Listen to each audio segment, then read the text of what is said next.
ఏపీలో అంగన్వాడీల సమ్మె మరింత ఉధృతమవుతోంది. రాష్ట్రంలో నిరాటంకంగా గత 28 రోజుల నుంచి ఆందోళనలు కొనసాగుతున్నాయి.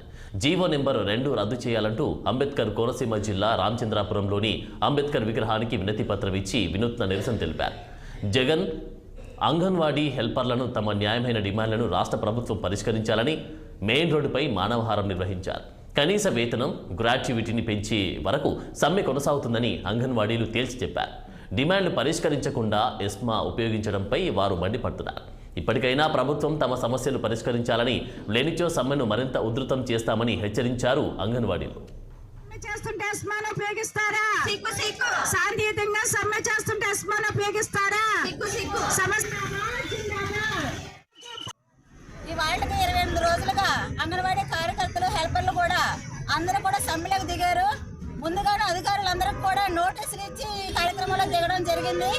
అయినా సరే ఈ అధికారులు అందరూ కూడా ముందుగా మా తాళాలు బెదకొట్టడం చేశారు. కానీ అదరలేదు, బెదరలేదు.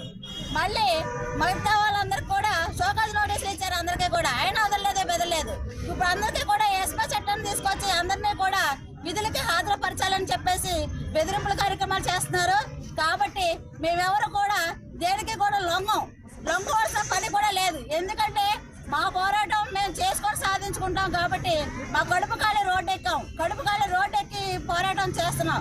కాబట్టి ఎవరు కూడా ఎలాంటి అధికారులైనా సరే, ఏ షోకాస్ నోటీసులు ఇచ్చినా, ఎన్ని ఎస్మాలు, ఎన్ని చట్టాలు తీసుకొచ్చినా సరే మేము లొంగే ప్రసక్తి లేనే లేదు.